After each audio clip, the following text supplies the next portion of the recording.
Hi, I'm Pantazi. Today we're going to talk about staggered kinetic force. Now we know in Kyusho that if you hit a target, it should take them down, it should do the job. If you've got a weak shot on it because of their movement, because of your restriction, whatever the case may be, you can still follow up and get the knockout to occur for you. What you need to do though is use a staggered kinetic force. So if I hit with say 10 pounds of pressure on say mental nerve, you're going to cause a shock, but maybe you were restricted. You couldn't get that full force to go to the correct trajectory, to go right into the brainstem and cause the unconsciousness.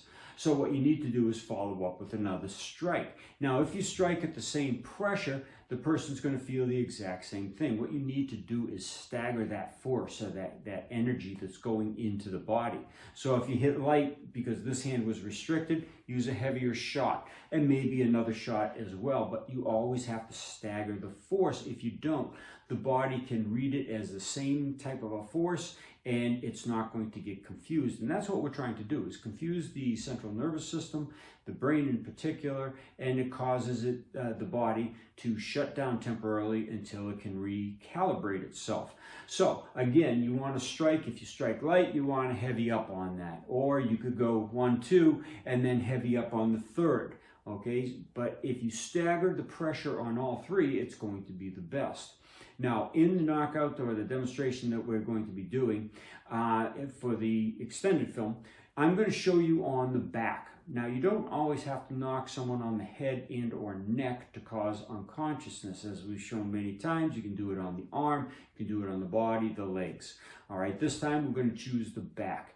Now, when we're doing this in the back is kind of dangerous, and this is why we want to use, in our practice, we want to learn the mode of staggered kinetic force, because you're going to be striking near the spine. Now, if you strike too hard near the spine, first of all, it hurts, but there's a possibility of chipping one of the spinal processes, and we don't want to do that in our training. We want to get a good effect, but we don't want to blast right into our partner's back. Now, there's a lot of delicate targets in the back that can cause fatality. If you look at the Johann Soken Notes series, you'll understand, or the Seiyuchin blood targets.